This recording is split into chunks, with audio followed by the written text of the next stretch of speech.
with her interests in fiction and in education and learning.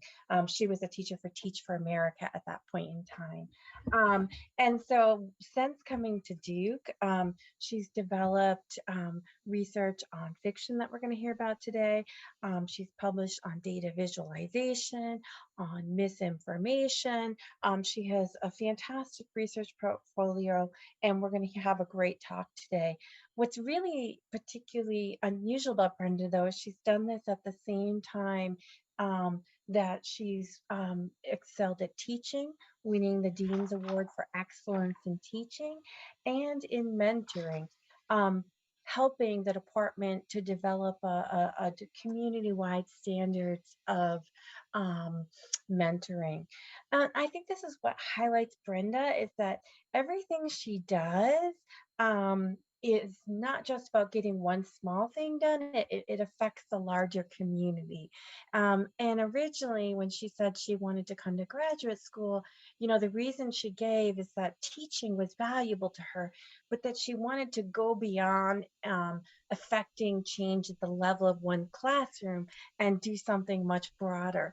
And Brenda is a brilliant communicator, and I think you'll see that whether it's research or teaching or mentoring, she's had her impacts both at a local level, but then has scaled them up to enact to have a much larger effect. So I'm really proud of Brenda. She's going on to Facebook, which is very exciting, although we still hope at some point she will return to academia. And I'm excited. I know we're going to hear a great talk today. So please join me in welcoming Brenda Yang as she talks about fiction as autobiography, characterizing the phenomenology and functions of memories of narrative fiction. Thank you so much, Beth, for that very warm introduction. That means a lot to me. Can you give me a thumbs up if you can hear me okay? The volume's fine, sounds clear, beautiful. Great, thank you so much for being here. It's so amazing to see so many lovely faces. And just so you know, I have arranged my screens in such a way that I can see at least some of your faces. And so if and when you decide to turn your video on, there's no pressure. You are not hopefully nodding into a void, depending on whether you're a face that Zoom has chosen to actually show me. So I always like to nod at talks, but I'm never sure if the speaker can see me. So I thought I would share that first. And so as Beth said, my dissertation is on a set of projects that I'm really interested in, that I've been thinking about for a really long time. And it's been such a pleasure to pursue them here with Beth and other collaborators here at Duke. And so the phenomenon I'm talking about is remembering things that happen in books and in movies and television shows, things that I'm calling narrative fiction, and I've been working on characterizing those. So what I'm hoping to do today is to think through a quick introduction and then talk about 4 studies that I have numbered 1, 2, 4, and 3 intentionally on remembering, on retrieving things from the past, and then 2 studies on really the role of fictioning and imagining the future or other possibilities, and then we'll end with a short conclusion. So before I start anything, I would love to start by just asking why study this? Is there a point? Why is it important? And I thought I would show you this in your own words. So I asked some people to RSVP for this who aren't at Duke, so we would know who to let into the waiting room. And I collected just 7 of these responses that basically fit on this slide. I won't read them all to you, but I think they're a really beautiful example of the pervasiveness of fiction, its potential for impact, and what a rich phenomenon it really is to kind of dig into. The movie 12 Angry Men helped me understand about standing up for justice, the sitcom Friends, Avatar. A lot of folks here are reading science fiction, how the science fiction writers help us dream of a better world. So I'll give you just maybe 5 to 7 seconds to sort of skim this at will before we move forward, just to kind of ground us in the phenomenon we're looking at.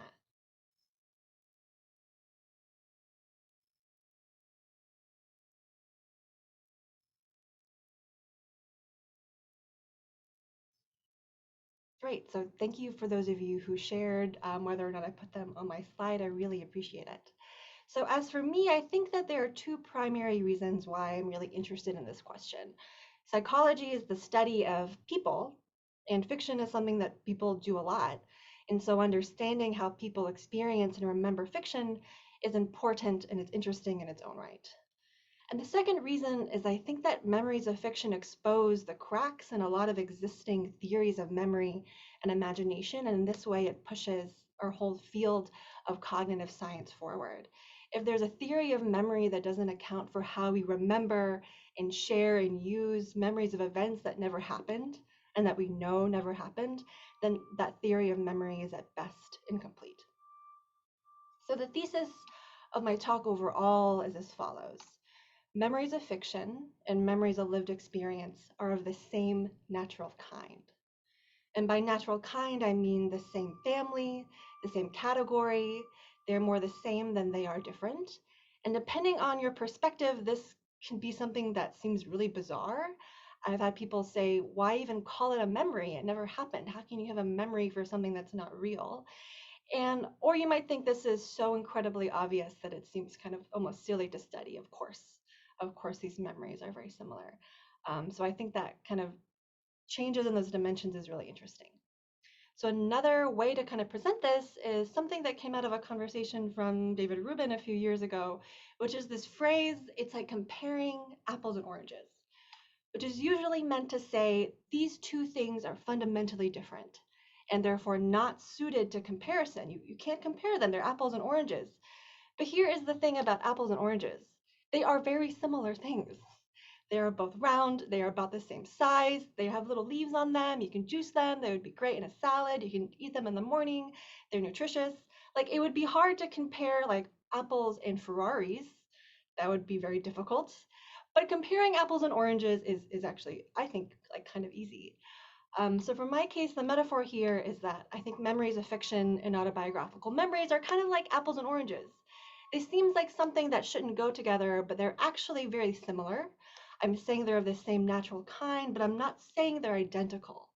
But I think by first outlining the ways in which they're deeply and fundamentally similar, we can do the more interesting task, I would say, of understanding their real and actual meaningful differences in our cognitive systems. And so this thesis is not something that came out of nowhere. I think it rests on a lot of theoretical background. If you'd like to read 50 to 80 pages on that, I will direct you to my master's thesis down here. So I will very briefly summarize what that is. We know that fiction can shift how people view the world. Communication scholars have called this cultivation theory, and there's a lot of review on this. And of course, people can definitely learn facts about fiction. A lot of us learn about history through historical fiction, for example. You might think that fictionality is something that our mind holds separate, that if you think of an event that you know never happened, that it would be compartmentalized or sequestered. But it turns out that fictionality, the paratext, or the meta information about whether a piece of fiction is fictional or not, is not a very deeply coded psychological property. They're kind of bundled in the same bucket, which is kind of surprising. And we have kind of a common mental language for representing events, which have been called mental models or situation models. And there's a whole body of work on this. For our purposes, I'll use a pretty crude metaphor, which is I think they're like a dollhouse in your mind. You have probably a mental model of your child at home, or if you've seen NBC sitcom The Office, you probably have a spatial model of the layout of the office where Pam sits, where the annex is. And these mental models are abstract in that they're distinct from modality. You could build them up from black text on a white page from a book. You can build them up from a sitcom. You can build them up from walking around in your life. They can track intentionality and emotions. But sort of like a dollhouse, once the instructions have been used to build it, you don't need the instructions as much anymore. So the initial modality of influences the layout of the final mental model in your mind, but the representation itself, there's strong evidence to suggest they're really abstract. And so this is kind of a common language that I'm using to understand why event memories that are fictional or come from our lives might actually be the same. And finally, I talked about how fictionality is not a deeply encoded property, but I would argue that the distinction between narrative and non-narrative really is a line in the sand in terms of our cognitive systems. A claim and an argument and a story or a narrative seem to be really different properties, and they function very differently in our minds. And both autobiographical memories and fiction come to us most often in the format of a narrative. So let's move on to looking at the first four studies, which are related to each other in the sense that they all look at remembering. So when we look at event memories in the ocean of your long-term memories, to fish out a specific memory voluntarily, you're going to need what we would call a cue. So it could be what you ate for dinner yesterday, it could be an event you have thought or talked about often with others. It could be whatever comes to mind when you think of the word mountain, either closely or loosely related, maybe a trip to Asheville in the mountains, or a big achievement in your life, kind of scaling a metaphorical mountain. For our purposes, let's think about the first birthday party you remember, or the last one, a birthday party. And so here's one that let's pretend that I remember from my life. That's me stuffing my face with cake, apparently. So let's say that we remember it. And so this kind of memory, we have kind of a slew of terms to describe this kind of memory. We could call this an episodic memory as distinguished from semantic. We could call this an autobiographical memory, a part of my personal past. We can describe it as an event memory, which is a more general and more recent term. But as William James wrote, memory requires more than a mere dating of a fact in the past. It must be dated in my past. It must have that warmth and intimacy. And so by warmth and intimacy, I mean that event memories often exhibit a slew of properties, such as vivacity, how vivid something is. And so this event occurred a really long time ago. And so it's probably not vivid and colored like a photograph. It probably is blurrier, it's probably less detailed. And we all know that memories from our past might have faded compared to memories that happened very recently. Other properties, these are non-exhaustive, could be a sense of reliving, of being able to mentally travel back to that time and recollect it. You could have emotions associated with that memory. You could have memories that are central to your life story or not. And you can have a memory, you can believe a memory really happened the way that you think it did, or you can actually withdraw belief or think that I remember this, but it could be wrong, I could be mistaken.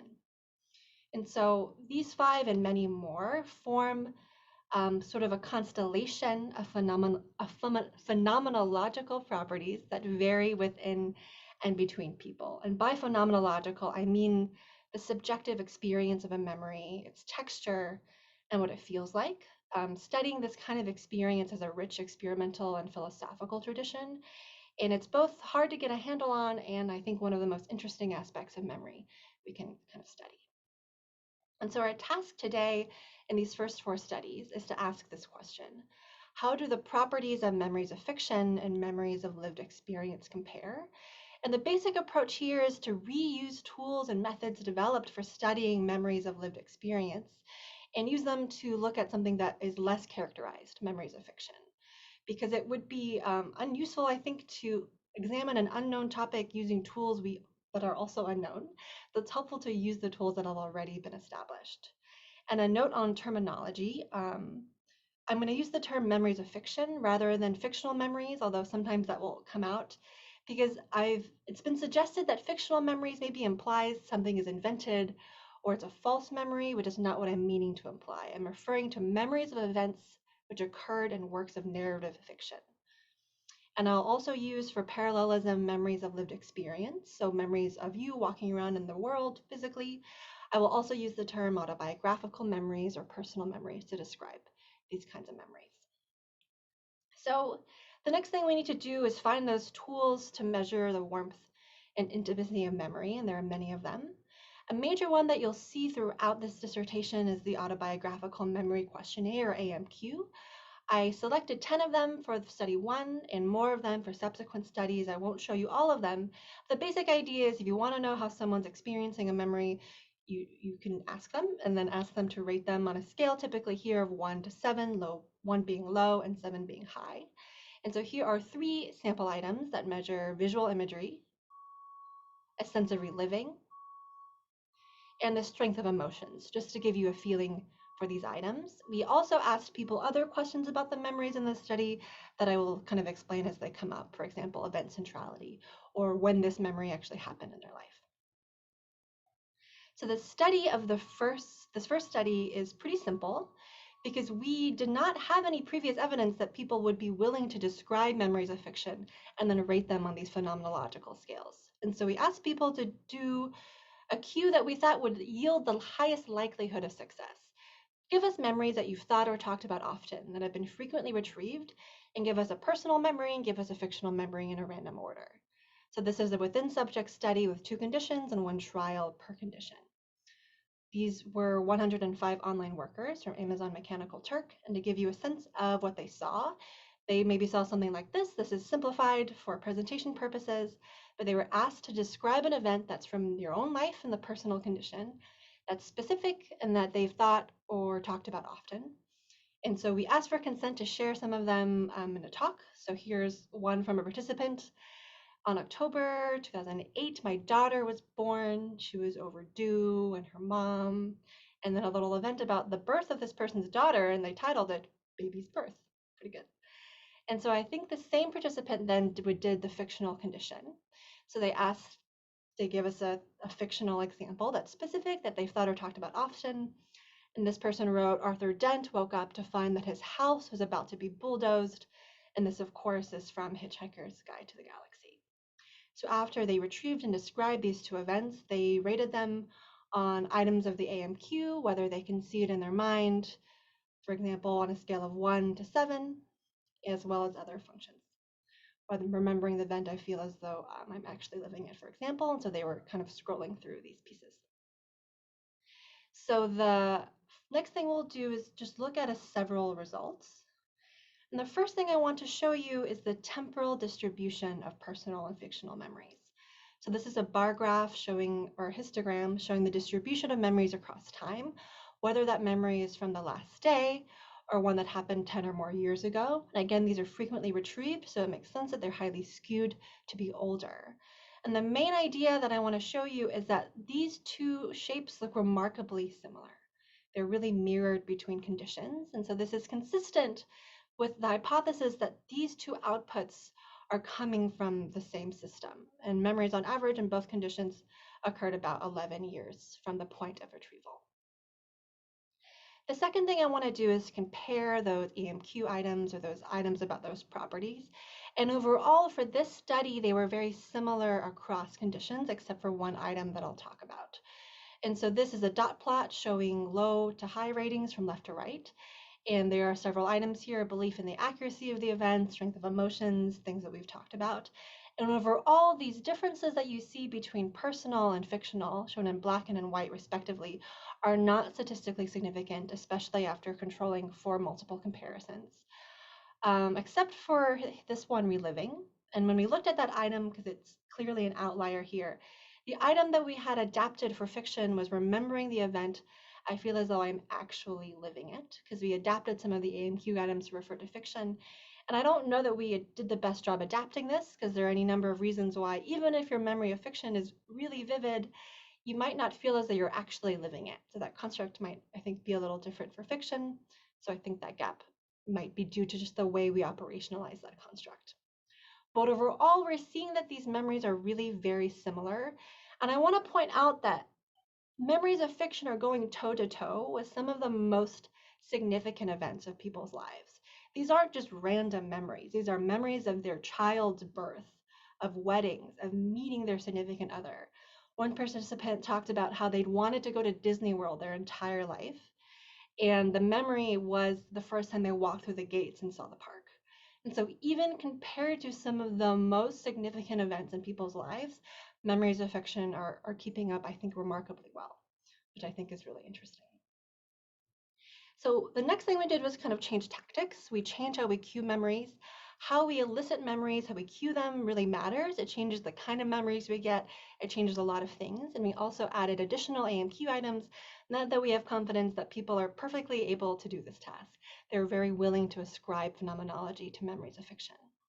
So in this design, we again had a within subject study, but the cue was random nouns, sort of like mountain in the example I gave before. And rather than 1 trial per condition, we did 5 trials per condition. So they each gave us 5 personal memories and 5 memories of fiction that were elicited by a random noun. So as a quick example, these were Duke participants from the subject pool. This was 52. And so they were asked to do something very similar, except it was loosely or closely related to the word key. And so one participant said, recently I took an exam and I couldn't figure out the key to solving a certain problem, and they named this their exam. And then they went forward and they gave us ratings on a number of qualities about each event. So we'll look again at temporal distribution. And what we see is that overall, these memories are happening in the more recent past, but the temporal distribution of personal and fictional events was again mirrored between conditions.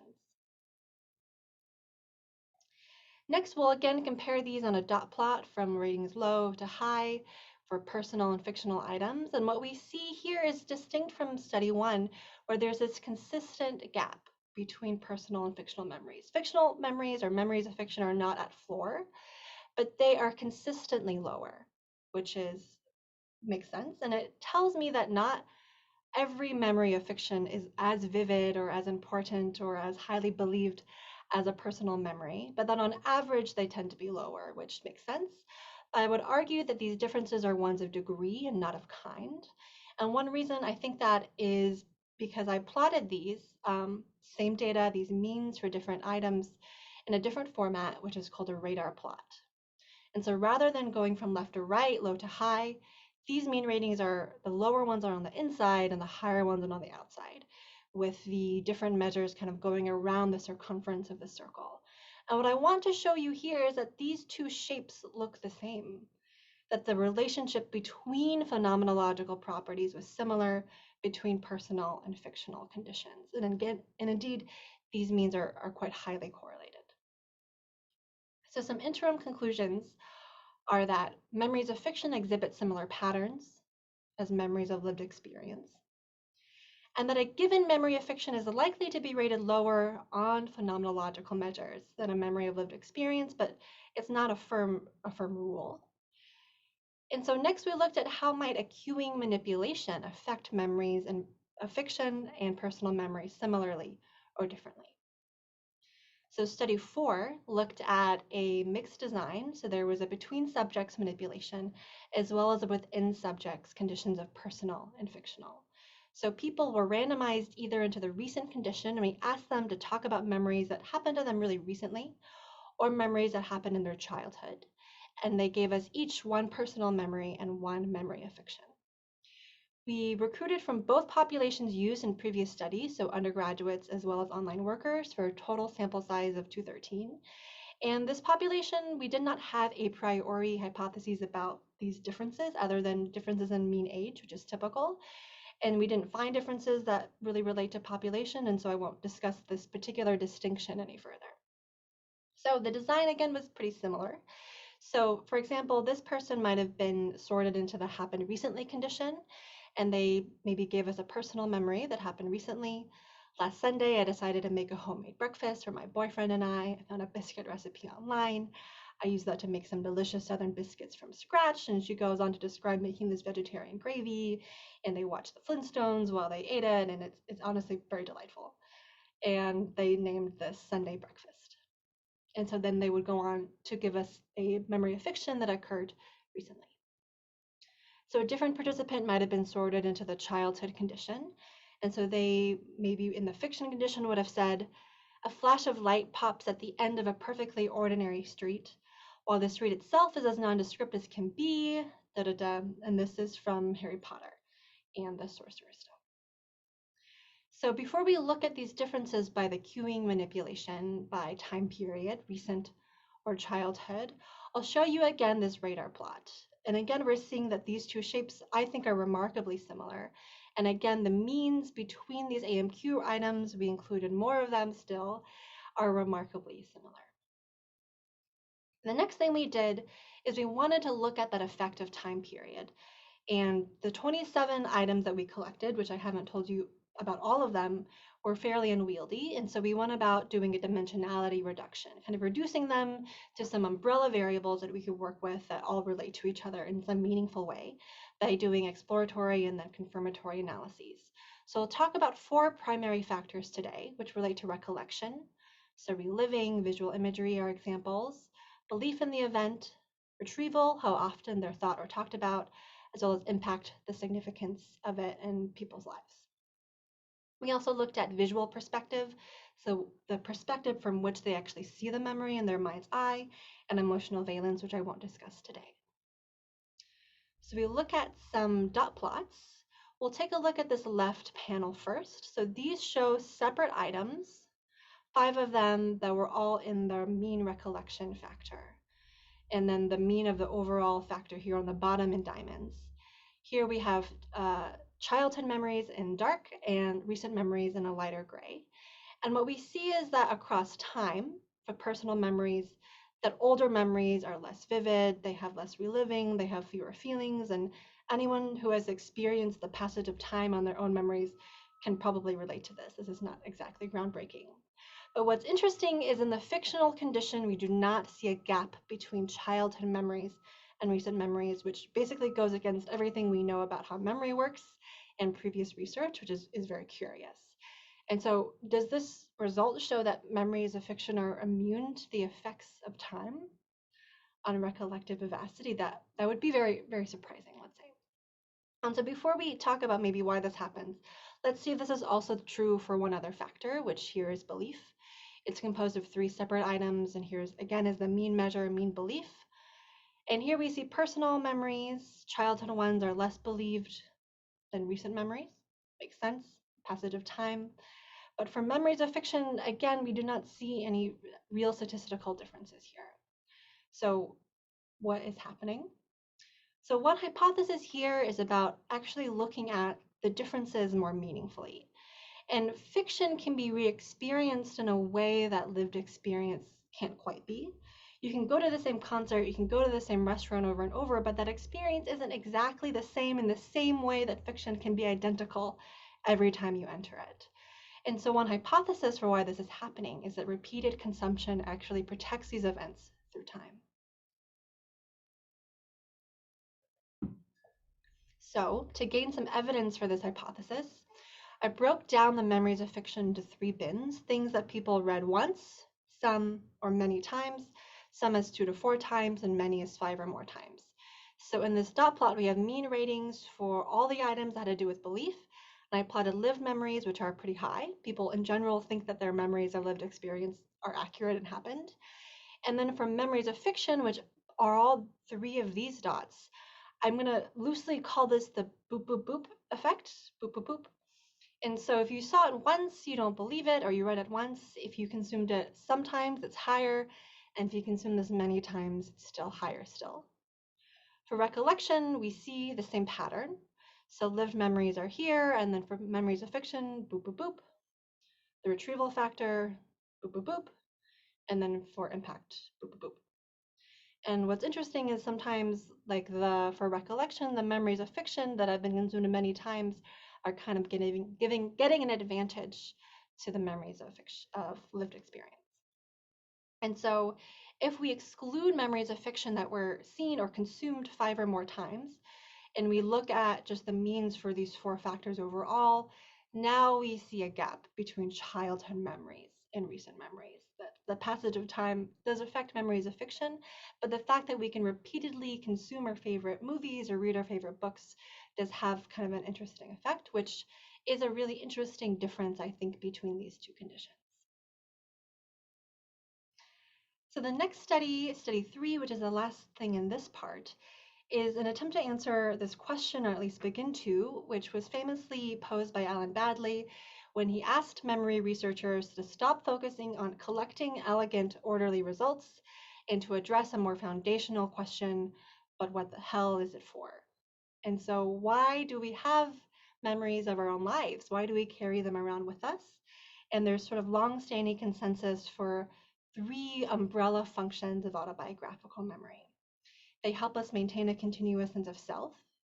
They help us form and maintain new existing relationships, and they help us plan our next steps. And so the question here is, could memories of fiction serve some of the same functions?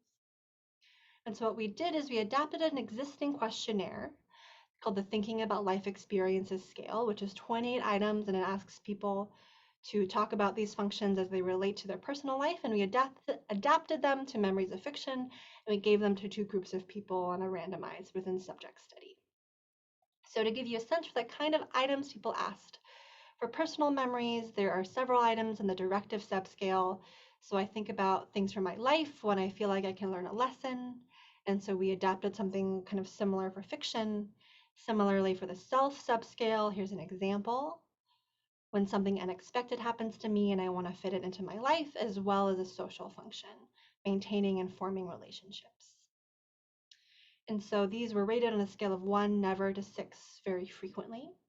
And so the one data point I'll show here for study 3 is this bar graph with means for the subscales, directive, self, and social shown here, with personal in blue and fiction in red. And that the results show that people report drawing on memories of fiction for functions traditionally ascribed to autobiographical memory. So people are quite willing to say they use memories of fiction for directive, self, and social functions, but this consistently happens at a lower rate than memories of lived experience, which is not illogical, I think.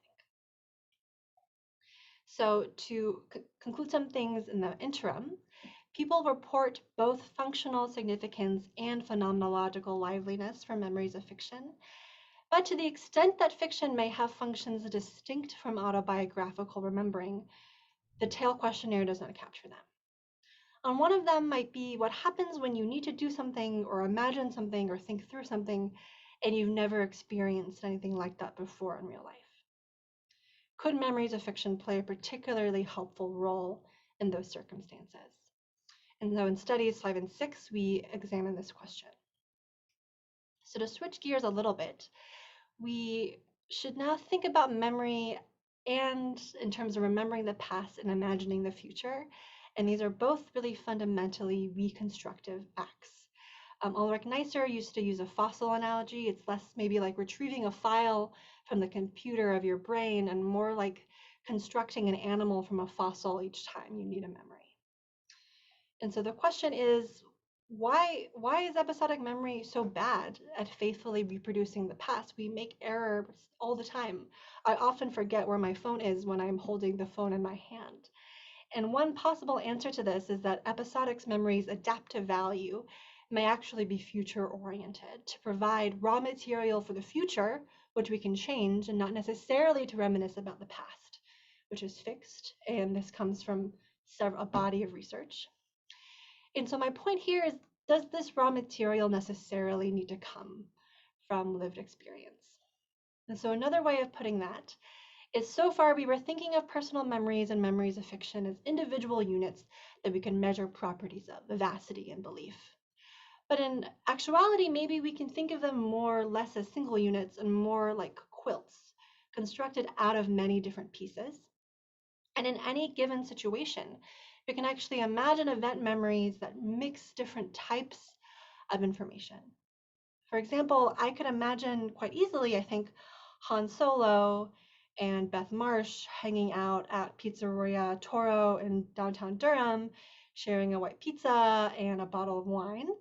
And I thought about photoshopping this, but I think your mental image of what I just described, if you have all of these pieces in your mind's eye, is probably better. So the question here is, do people recruit memories of fiction to simulate possible events? Our hypothesis is that people would be more likely to do this when they have little lived experience to draw on, based on basically some anecdotal evidence and a little bit of qualitative research. So what we did is, in the fall of 2019, we developed 4 pilot items and we used them in a population of Duke undergraduates, just to test the waters to see if this idea had any weight. So we developed items that we thought participants and our population would have low experience with, and then we added this college item. Imagine that it is next semester and you transfer to another university, that we thought that they would have pretty high experience with the elements of this scenario. We talked about people being on a deserted island, being undercover in a prison, imagining that a highly infectious disease is quickly ravaging the globe, and then this college scenario. So I'll talk about this in a little bit. So the design of this is, we had each person kind of walk through each scenario by imagining and describing what they happened, and then they answered a bunch of questions about each imagination. So they gave us AMQ items, they gave us what they thought the source of it was, and they also talked about its experience. So something they might have seen is they might have been asked to describe what they would do if they were stranded on a deserted island. And this participant imagined that they were really hot and dirty and they were on a palm tree, and they would have done this through all four of these. And the next thing they would have done is answered AMQ questions, and then they were asked to describe the source of their memory, and we gave them some pretty detailed instructions by what we meant by that. So we talked about how this would be the raw material for their simulations, and we gave them kind of a relevant example that we talked about John Legend and the Divinity Cafe and how we could kind of combine them. So we have some idea that they kind of knew what we were asking. And we asked them to report the sources to the best of their ability in two ways. One is they just wrote it down. So this definitely came from the Madagascar movie where the zoo animals got stuck on the island, is what this person said. And to kind of balance kind of thoroughness with maybe a chance to minimize demand characteristics, we also had them choose the memory from this checklist. So we gave them a list with more participant-facing descriptions, and they chose, oh, I think that a personal memory and a memory from someone else and maybe something I watched Madagascar were all sources in this episodic simulation. And the next thing they did was they rated on a scale of 1, no experience, to 6, a great deal of experience, how much they had with each of these scenarios. And so what I will show you here next is how this item, how much experience they had with each scenario, predicted the likelihood that they would include memories of fiction or personal memories. And so here is the plot of this. And so the first thing I'll show you is this line going up. So what this is showing you is that the more lived experience people report, the more likely they are to draw on it. And so out of all the people who rated 1, no experience on an event, about 11 or so percent of people reported clicking the little lived experience button. Whereas if they reported a great deal of experience, almost half of those events they click the little lived experience button. And so we ran a logistic mixed effects model predicting whether or not they would include lived experience based on what they rated from 1 to 6. And we found that this model was quite predictive, and the odds ratio was 2.7. So in other words, for each 1 unit increase in the reported scale here, the odds of recruiting lived experience into one's episodic simulation almost triples. But the less experience people report, the more likely they are to draw on fiction and what they imagine. So this red line is going down in almost the exact opposite pattern. And so if you have very little experience with a situation, you are quite likely to draw on fiction. The odds ratio for this model was 0.5. So in other words, for each 1 unit increase in reported experience on this scale, there's a 50% decrease in the odds of reporting that a work of fiction was recruited as part of the simulation. So the next thing I'll briefly point to is a return to this item in the pandemic. I said we started this in fall 2019. And so I just want to point out that while this was happening, a pandemic happened. And so these set of data are really interesting in that they kind of capture really interestingly how memories kind of shift when experience is changing in real time. She'll show just a couple of qualitative examples for the sake of time. So this is before and after March 10th, 2020, the date that Duke decided to put their classes online, which is kind of a line in the sand for our population. And while for these scenarios, nothing really happened with the time period, you see that for the pandemic scenario, the distribution of responses for experience changed dramatically. And so in the before, so in December 2019, when I asked people to imagine the pandemic scenario, they imagined people running around with masks on, and they talked about movies like The Purge and movies like Bird Box. Whereas in the after, so this is March 12th, 2020, they talked about the streets being empty and being bored, and their parents are panicking. And this person said, after what is happening currently, I can barely imagine it. It's so real. So I will move forward and talk about study 6 for the sake of time, but we have some interesting results about how the phenomenology of these memories changed as experience was happening also. So we next move on to study 6, which is the last study I will talk about today, and the goal of it is to conceptually replicate study 5. I'll be the first to say study 5 is kind of weird. We try to manipulate experience by item. Items people would have all basically low experience with. Duke undergraduates as a population don't know a lot about deserted islands.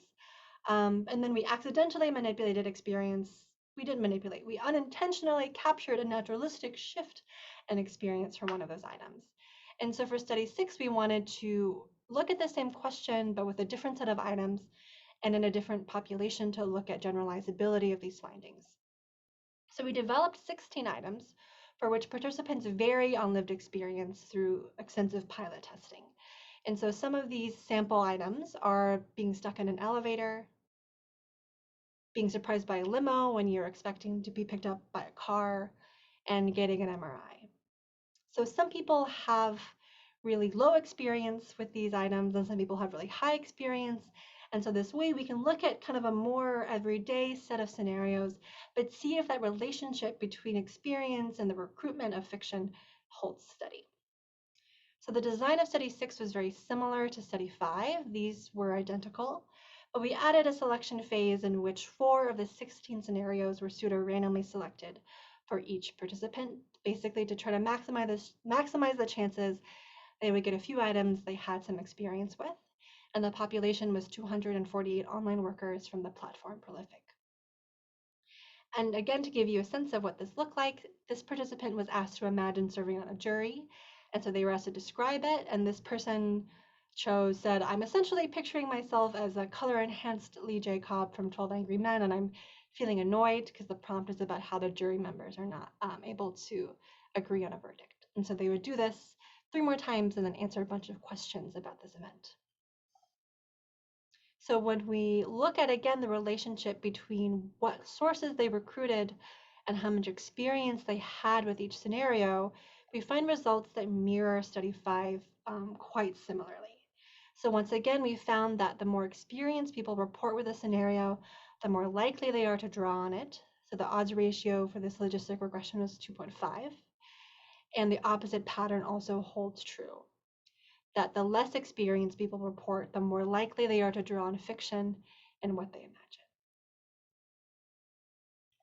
So I would just want to point out here that the pattern of results I find strikingly similar, despite the fact that they are with different materials, a different population, and a slightly different design. So finally, a conclusion. What did we learn and why does it matter? I talked about this thesis that memories of fiction and memories of lived experience, I think, are of the same natural kind. This dissertation and its defense delineates and characterizes a really rich phenomenon of remembering events from works of fiction by situating the study of these memories within the broader landscape of empirical memory research. I think that fiction isn't just relevant to how we remember and think about the past, it can inform how we think about the future. And so I think taking into account the role of memories and stories in our lives seriously can help us answer questions that I think are really important, like how do we imagine a better world, especially a world that we have actually never seen before or experienced.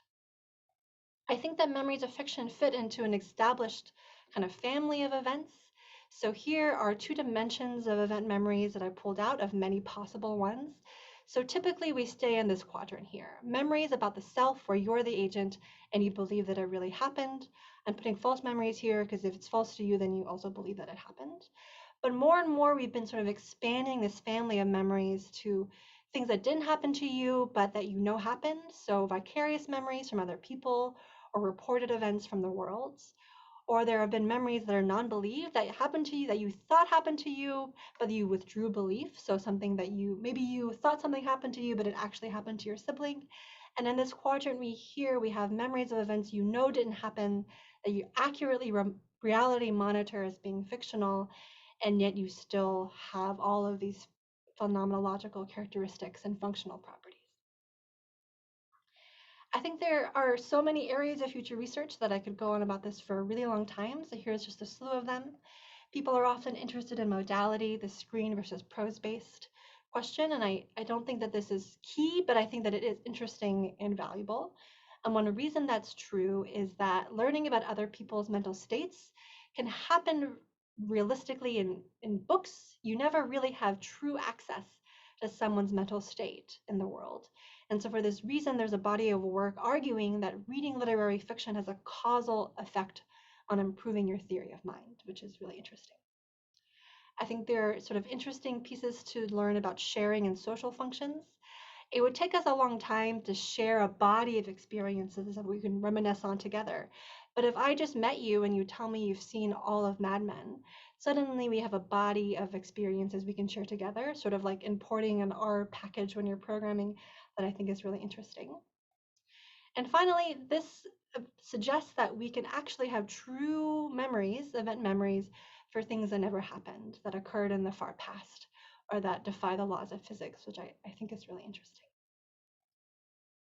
So I'd love to end on this quote from Pam Beesly in The Office. There's a lot of beauty in ordinary things. Isn't that kind of the point?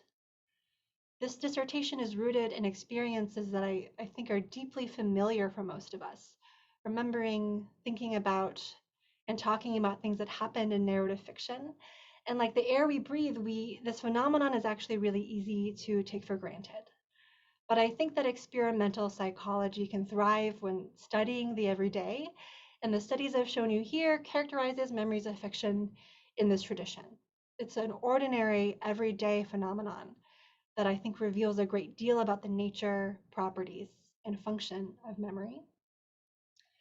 And I'll end by a slew of acknowledgements, which include my committee, mentors past and present, collaborators and colleagues, funding the land on which I wrote this dissertation and prepared this talk, friends and family, everybody who's here, my participants who shared so many great experiences that formed this study, and a range of storytellers from Tim O'Brien to Toni Morrison to Ursula K. Le Guin, which I know several of you are reading. So with that, I would love to take questions from the audience.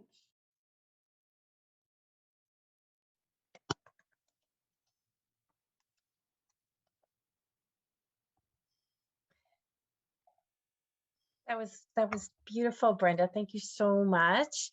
At this point in time, the audience members